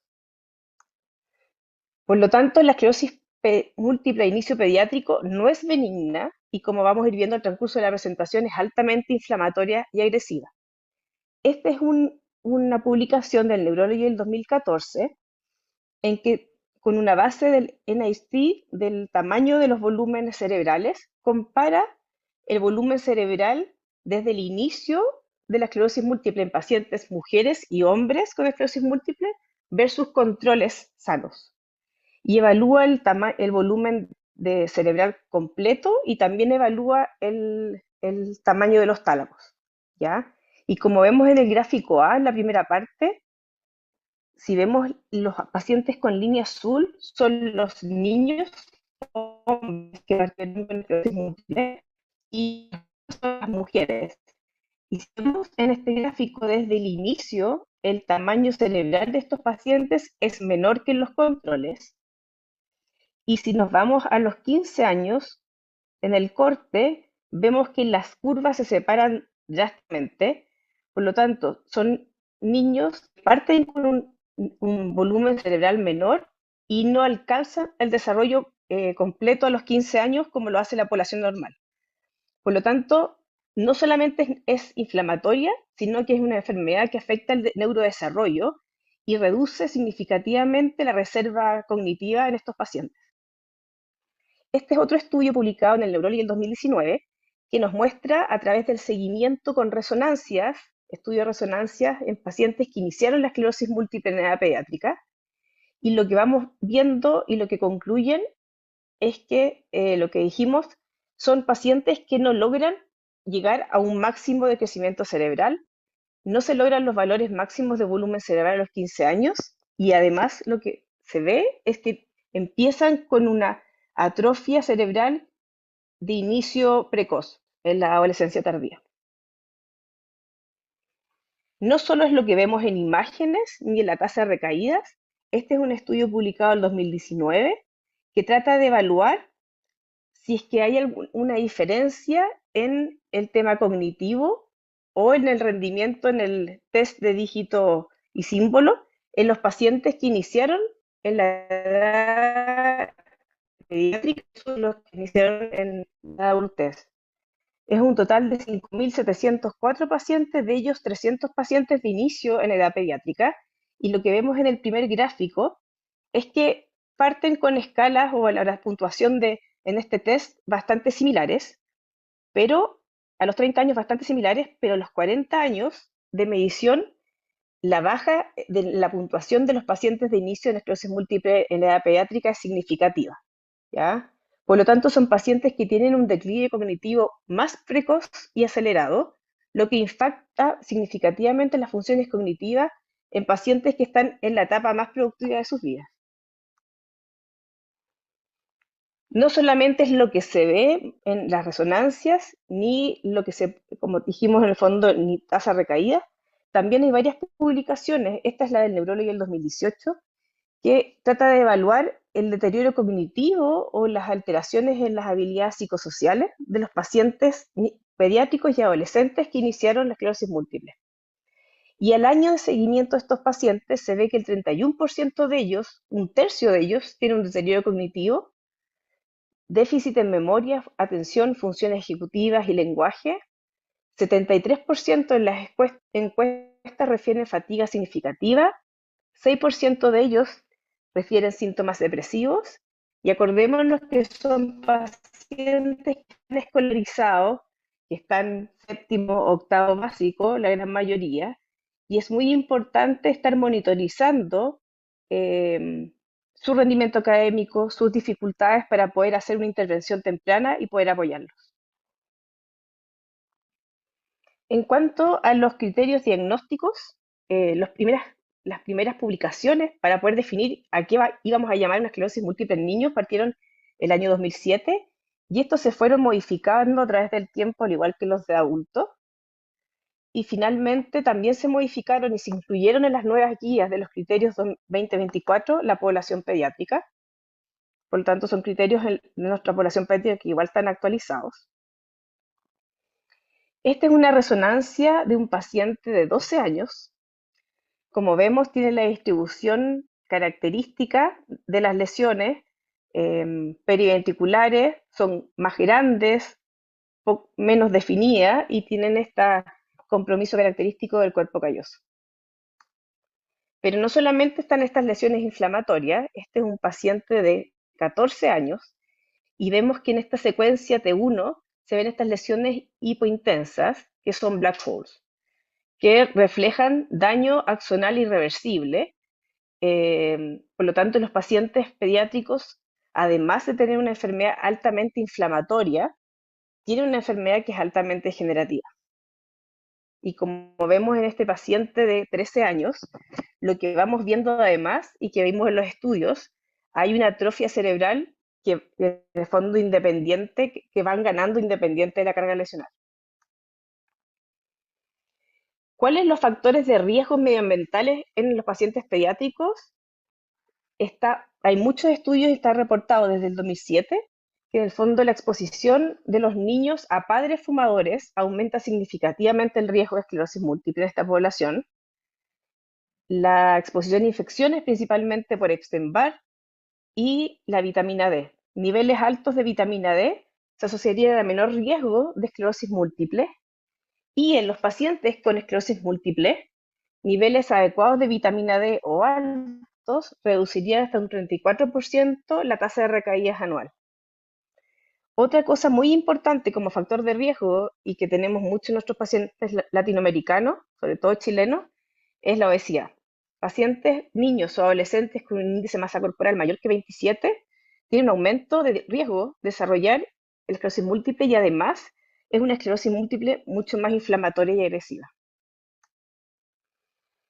Bueno, con todas estas publicaciones que les mostré, queda bastante claro, en el fondo, que la esclerosis múltiple infantil no es benigna, es altamente inflamatoria y altamente van a llegar a deterioro cognitivo, secundaria progresiva precozmente que la población adulta. Por lo tanto, implementar un tratamiento altamente efectivo desde el principio es fundamental.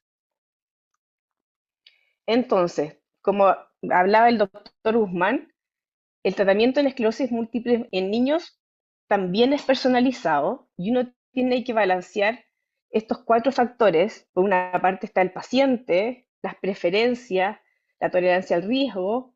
Pensemos que en un niño de 4 años o de 5 años que en esclerosis múltiple someterlo a un tratamiento intramuscular 3 veces a la semana, la verdad es que en el fondo, sobre todo para los padres, es en el fondo no fácil.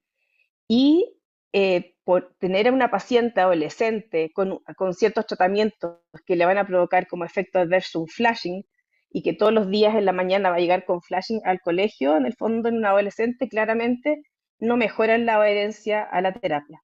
Por lo tanto, hay que evaluar los factores del paciente, del niño, de su familia y obviamente, como vamos a ir viendo, los factores relacionados al tratamiento. Esta es una publicación hecha el 2021, en donde compara la evolución o la tasa en los pacientes que están libres de recaídas anual, en los pacientes que partieron en el fondo con la línea azul, que son los nuevos inmunomoduladores, que en el fondo son fingolimod y natalizumab, versus los inyectables en rojo, que son interferones y acetato-latilamer. Y lo que vemos es que claramente las curvas, la diferencia es altamente significativa. O sea, las nuevas líneas logran, en el fondo, como primer outcome, reducir significativamente la tasa de recaídas. También este estudio compara los pacientes que están libres de nuevas lesiones y también claramente las nuevas líneas también disminuyen significativamente las lesiones en resonancia, pero principalmente lo más drástico en el fondo es la frecuencia de recaídas. Esta es una publicación del Neurotherapeutics del grupo pediátrico del 2017. Y hasta esa época, en el fondo, en el fondo, se sugería que el tratamiento en población pediátrica debería ser escalado. Deberíamos pasar por primeras líneas, segundas líneas, en el fondo, según falla o respuesta al tratamiento. Pero claramente este sistema de escalada actualmente ya no lo usamos en población pediátrica, por lo que vimos anteriormente, enfermedad de inicio precoz, altamente inflamatoria y altamente agresiva. Por lo tanto, lo que se preconiza actualmente es partir, al igual que lo hace la población adulto, partir con terapia de alta eficacia. Esto nos permite, en el fondo, no perder esta ventana terapéutica, no llegar tarde, frena la inflamación desde el inicio, hay menos recaídas y principalmente menos actividad en resonancia y menos deterioro neurocognitivo. Por lo tanto, tratar en forma agresiva y forma precoz no es una opción agresiva, sino que básicamente es protección y neuroprotectora con nuestros pacientes. Estas son todas la gama de medicamentos que están aprobados por la FDA en población de adultos. Ahí vemos las que son de alta eficacia y de moderada eficacia, pero vamos a ver qué es lo que hay para nuestra población pediátrica. Estos son los ensayos que ya han sido ensayos clínicos que ya han sido completados o que están activos aún. Tenemos el estudio Paradigm, que lo vamos a ir viendo, que compara efectiva fingolimod versus interferón. El TERIKIDS, que es terifonamida versus placebo. CONNECT, que es de metilfumarato versus interferón. OPERETA 1, OPERETA 2, que están todos ellos completados. El estudio NEOS, que compara efectividad de ofatumumab, fingolimod versus siponimod, que está activo reclutando, y el estudio LEMKITS, que era en el fondo con alemtuzumab, se terminó precozmente por la alta tasa de efectos adversos en los pacientes que estaban siendo reclutados. Entonces,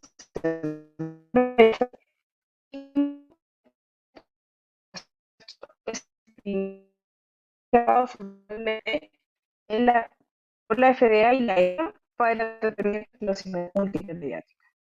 Este es un estudio randomizado, doble ciego, que comparó la efectividad de fingo versus interferón beta 1A.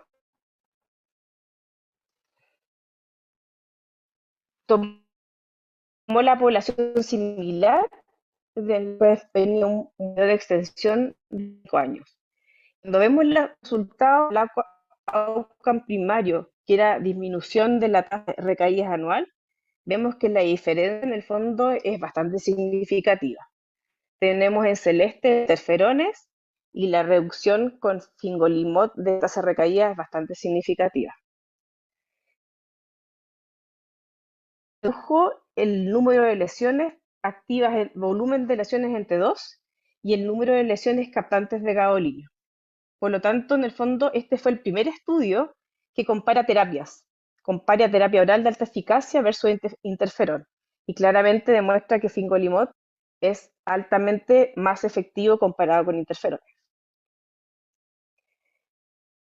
Pero si uno analiza un poco más detalladamente el estudio, uno cuando evalúa a los 2 años, en el fondo, los pacientes con fingo igual siguen presentando lesiones activas en resonancia, promedio 4, en el fondo hasta 5 lesiones. Por lo tanto, es más efectivo que interferón, pero no elimina en el fondo la adquisición de nuevas lesiones. Y por otra parte, sí, en el fondo tuvieron estos pacientes tratados con fingolimod más eventos adversos versus interferones, y 6 de esos pacientes debutaron con crisis convulsivas. ¿Ya? Por lo tanto, es una excelente alternativa comparada con interferón, pero probablemente no es tan de alta eficacia. Este es el otro estudio publicado el 2021, es el estudio TERIKIDS, que en el fondo es un estudio fase 3 multicéntrico que compara en el fondo teriflunomida versus placebo. Y como vemos en el fondo en el gráfico, placebo es la línea roja versus teriflunomida la línea celeste, y el outcome primario era en el fondo disminución de la tasa de recaídas. La verdad es que ese outcome no lo lograron, si efectivamente es menor la tasa de recaídas en triflunomía versus placebo, pero no es estadísticamente significativo. Sí se vio que en el fondo la reducción de las lesiones en T2 en resonancia lograba ser estadísticamente significativo. Se vio que es un medicamento que tiene buen perfil de seguridad, pero no es altamente eficaz para los pacientes pediátricos, sobre todo en un paciente con alta carga inflamatoria.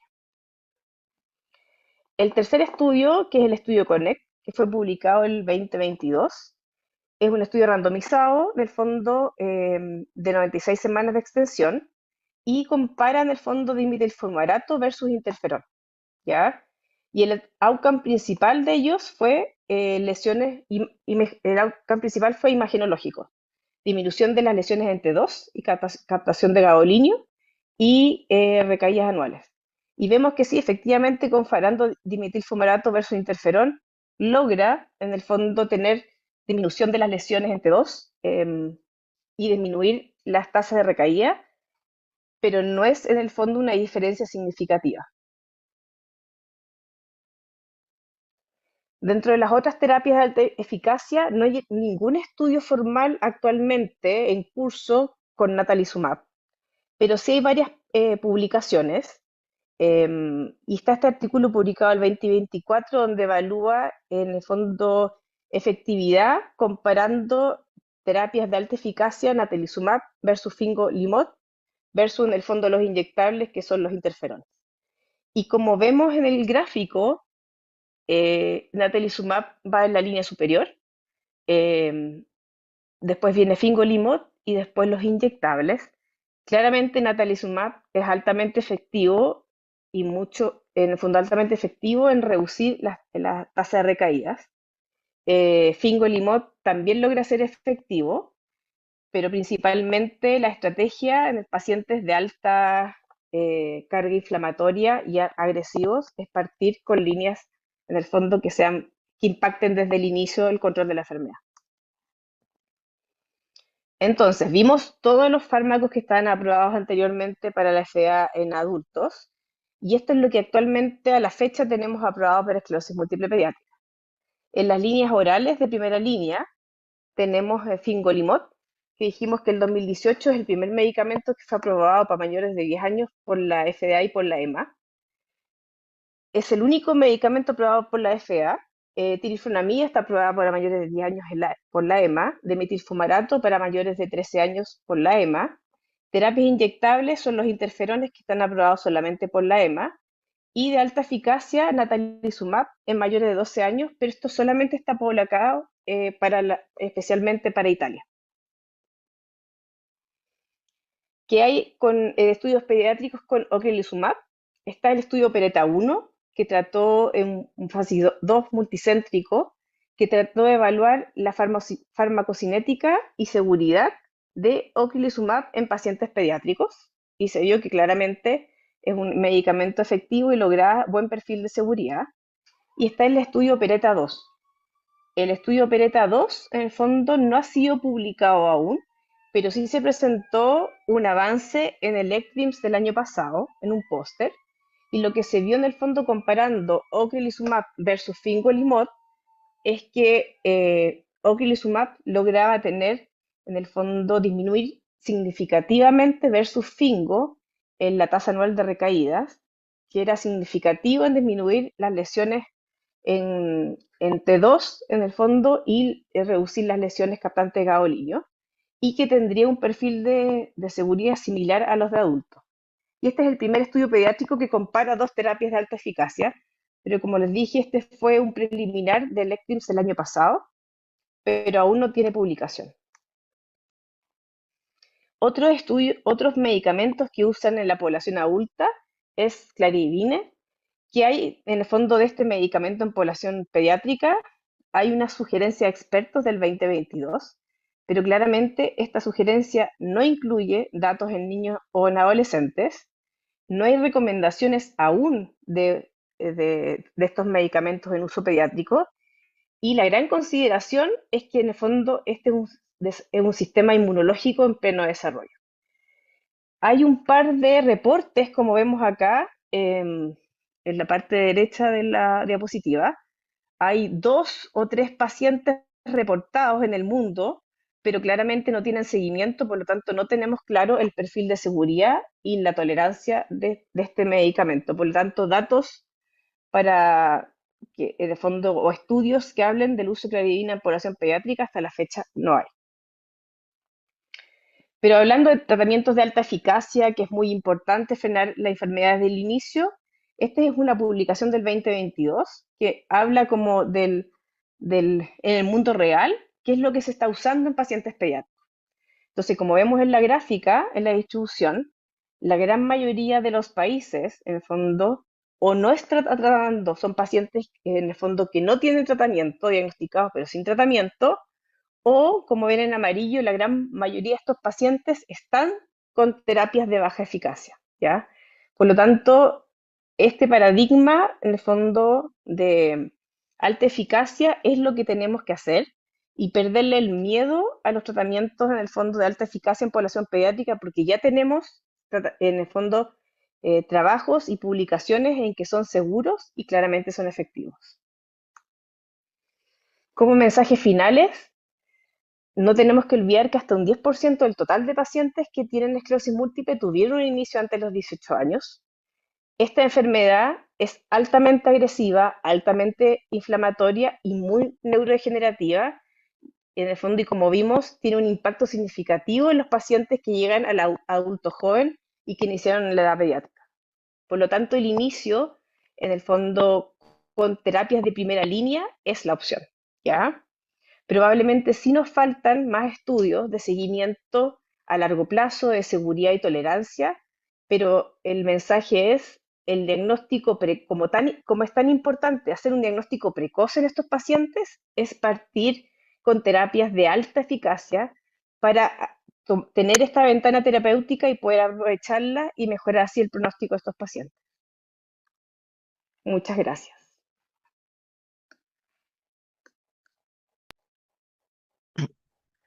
Muchas gracias, doctora Schlatter. Muy buena presentación y da la relevancia de que, como dice usted, no hay una esclerosis múltiple benigna, sea la que sea en realidad. Y ahora quiero dar paso a la última presentación, gracias a todos los asistentes. Es la doctora Tamara Santibáñez, es neuróloga de la Florida y fellowship en Clínica Alemana y Universidad del Desarrollo de Neuroinmunología. Y su presentación es de enfoque personalizado de tratamiento en NMOSD y experiencia local. Adelante, Tamara. Muchas gracias, Juan Pablo, por la presentación. En honor al tiempo, vamos a tratar de ser lo más breve posible. A ver, déjame ver si para compartir pantalla.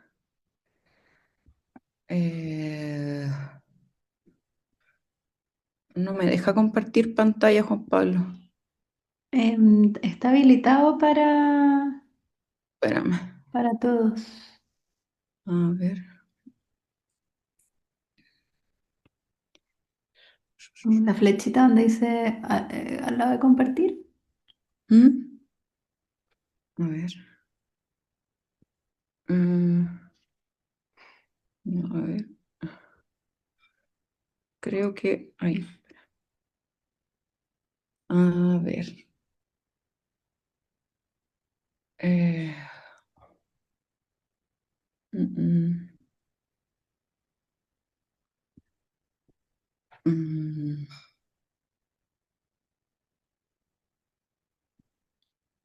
Ahí estoy presentando, ¿no? Sí. ¿Sí? Sí, ahí sí. Sí. A ver. Ay, no, dejé de compartir, parece. A ver. Ujú. Compartiendo. Ay, no sé si ven no sé si están viendo bien la pantalla o se ve otra cosa. Estamos viendo No, súper la también. Está presentación. bien. Ay, bueno, la idea de la presentación, que va a ser lo más breve posible, dado la hora y el cansancio de todos los asistentes, es hablar un poco del enfoque personalizado en el tratamiento de la neuromielitis óptica, dado el cambio en los últimos años, de acuerdo a la aprobación de distintas terapias. Ya, así como hablamos un poquito de generalidades, de algunos tratamientos aprobados, qué pasa en el embarazo y la lactancia, y la experiencia local en clínica alemana, Clínica Daila. Como ya les comentaba, antes del 2019 no teníamos ninguna terapia 100% aprobada para la neuromielitis óptica. Después del 2004, con la identificación de la anticoaporina 4, ya hubo un cambio en el concepto de la enfermedad y muchos estudios empezaron a andar en distintas partes del mundo, hasta que en el 2019 ya se aprueba la primera terapia para la enfermedad. Previo a eso se utilizaban otras terapias como de baja eficacia. Por lo tanto, ahora teniendo un cambio y teniendo terapias aprobadas específicamente para la enfermedad, ¿qué es lo que quiero de la enfermedad? Quiero minimizar la sintomatología en el cuadro agudo, quiero disminuir la discapacidad de mis pacientes y evitar que queden discapacitados después de cada brote, quiero tener un buen tratamiento para mis pacientes, prevenir las recaídas, y para esto necesito un fármaco que sea con una eficacia demostrada y con una seguridad que también sea demostrada.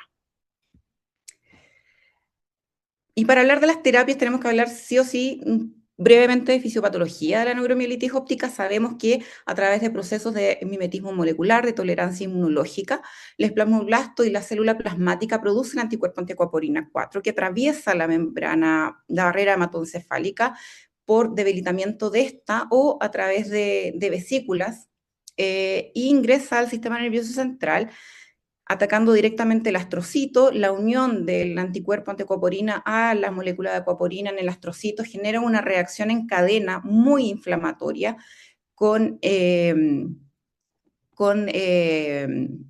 reclutamiento granulocítico que amplifica la respuesta inflamatoria con una respuesta mediada por citotoxicidad dependiente de anticuerpos, pero también tenemos una citotoxicidad que es mediada el sistema del complemento.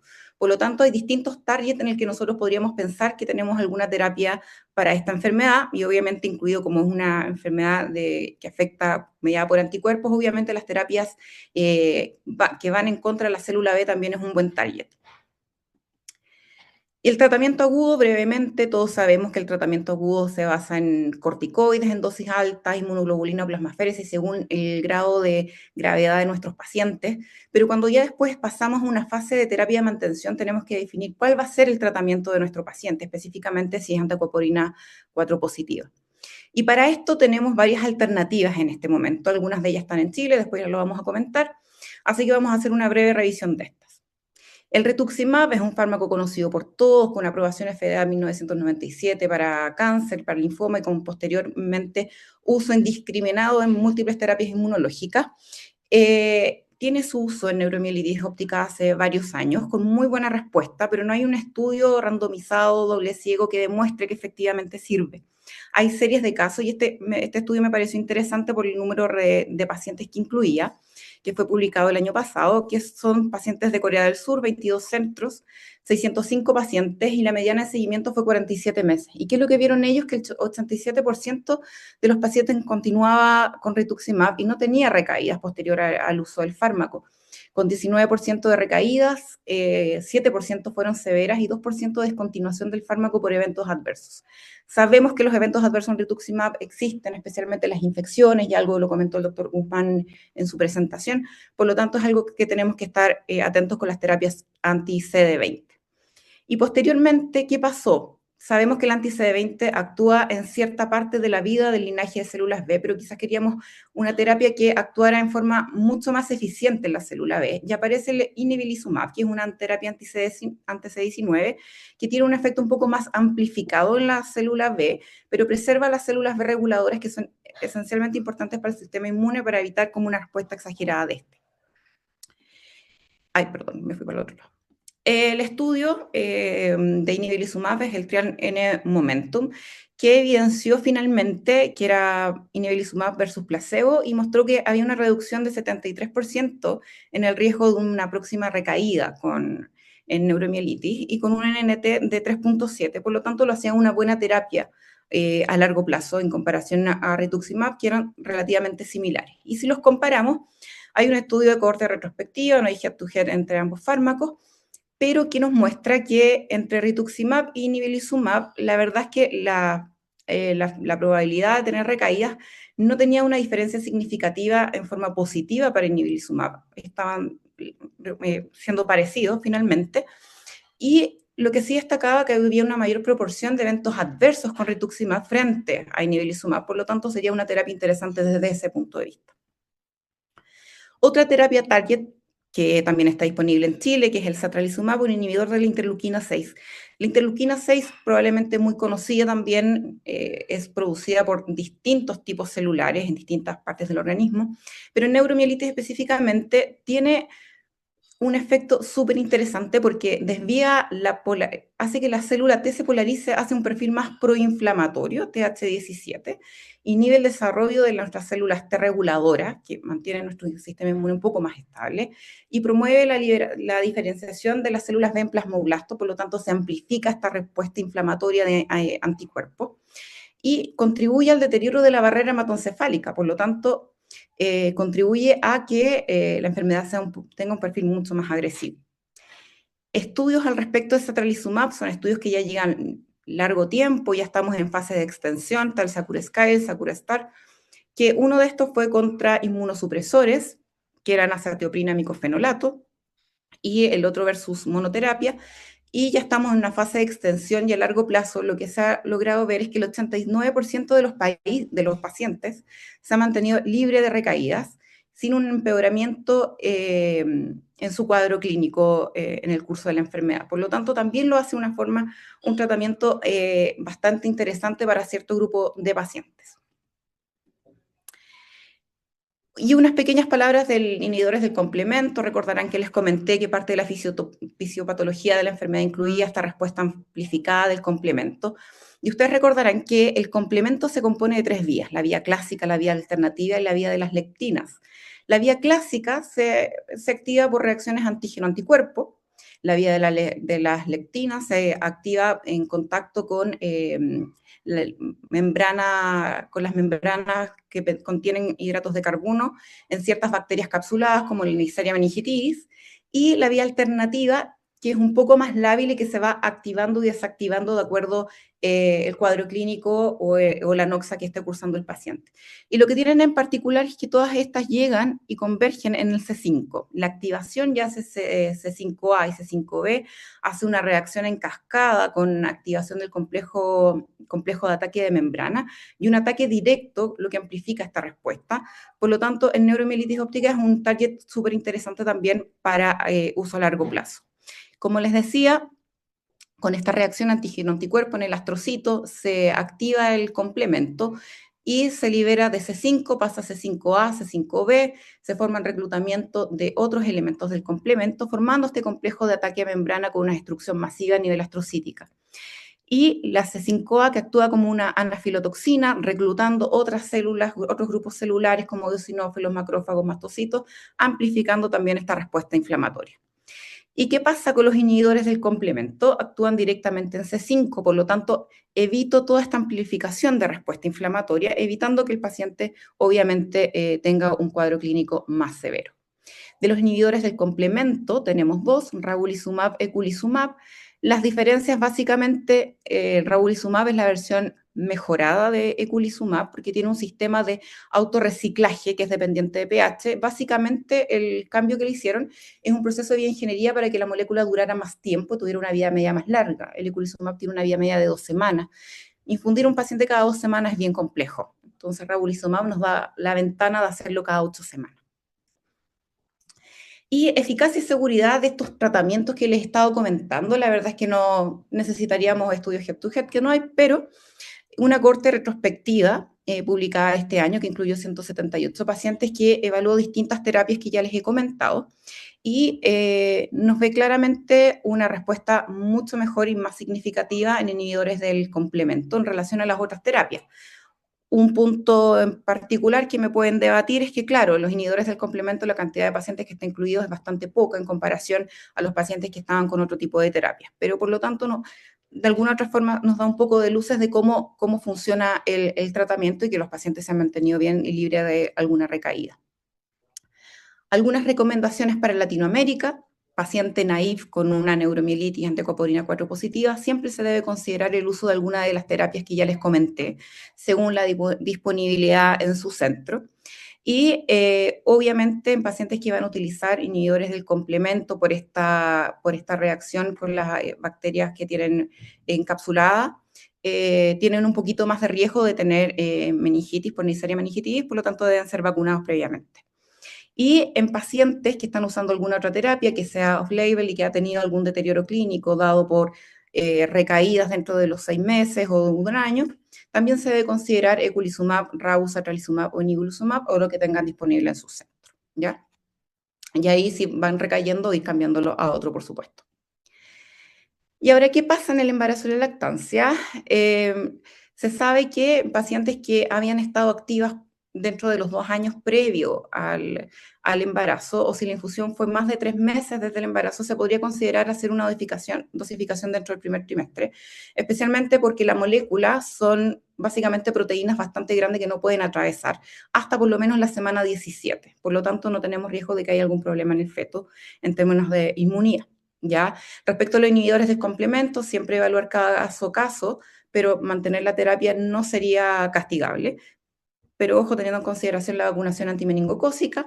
Y en relación a satralizumab y tocilizumab, que es alguna de las terapias que también son inhibidoras de interleuquina 6, considerarlo caso a caso. Solamente hay reportes de casos de pacientes con satralizumab en el uso en el embarazo, por lo tanto hay que ver riesgo-beneficio en estos casos. ¿Y qué pasa en la lactancia? El mito es que los tratamientos biológicos atraviesan pasan por la leche, suprimen el sistema inmune del bebé, pero la verdad es que la fisiología nos explica otra cosa. En forma inicial, el calostro y la transición a la leche materna madura, obviamente puede haber un paso de estas proteínas, pero después finalmente terminan siendo degradadas por el sistema gastrointestinal del neonato, por lo tanto la absorción sería cero y eso ya está demostrado. Y algunos medicamentos que sí están permitidos sin ningún problema, corticoides, azatioprina, eculizumab, rituxi, satralizumab, y los contraindicados, por supuesto, por los efectos que pueden tener, ciclofosfamida, metotrexato y micofenolato. Y esta tabla me parece lo más importante de la presentación. ¿Por qué? Porque en Chile no tenemos todas las terapias disponibles, solamente tenemos rituximab, que en todos los centros tenemos rituximab en este momento, es muy fácil poder indicarlo, y el valor 500, 1 millón de pesos, ¿ya? Eculizumab y nivolumab no están disponibles en Chile, es poco probable que lleguen, y ravulizumab y satralizumab tienen una particularidad. Satralizumab cuesta 7 millones aproximado la dosis, eso es lo que revisé, y el tema es que se administra en forma subcutánea, en forma mensual. ¿Y qué ha pasado? Que las ISAPRES básicamente han rehusado de cubrirlo. Por lo tanto, muy pocos pacientes han tenido real acceso a satralizumab. Actualmente en Chile, por lo que tengo entendido, hay solo una paciente con el fármaco. Y respecto a ravulizumab, si se fijan en la tabla, es un fármaco que cada frasco cuesta alrededor de 5 millones de pesos.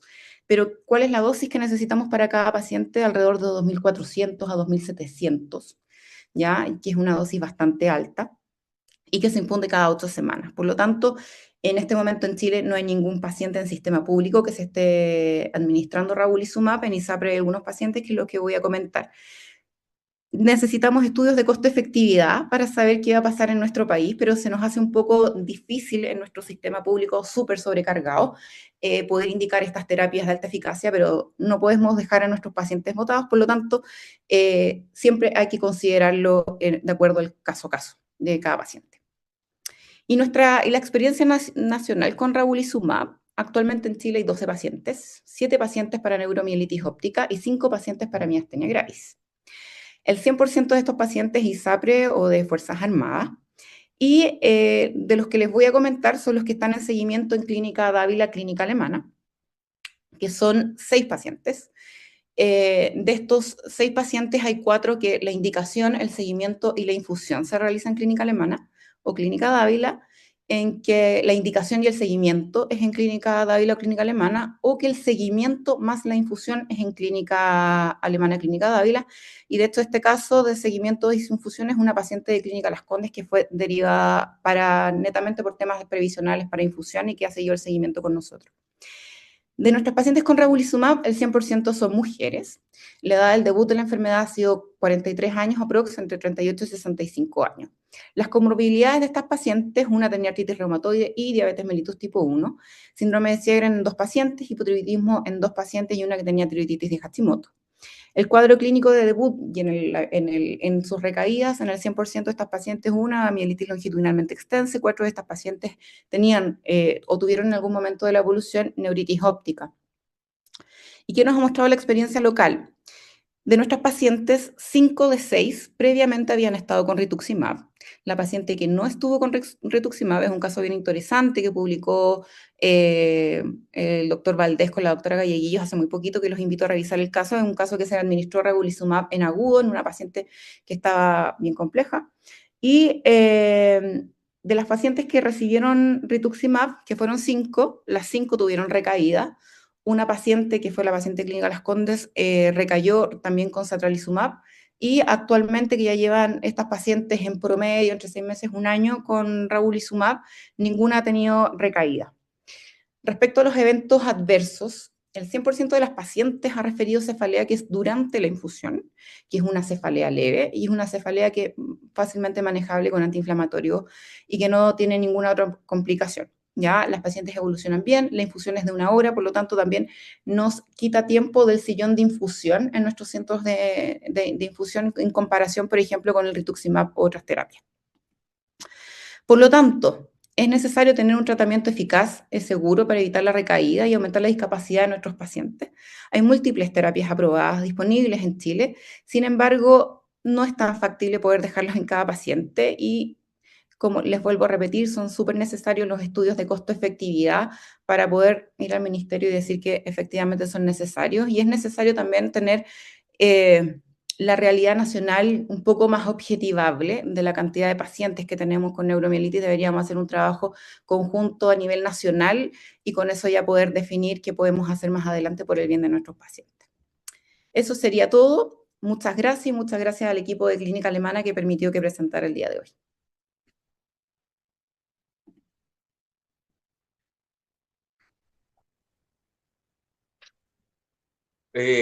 ¿Cómo están? Buenas noches, muchas gracias. Excelente presentación.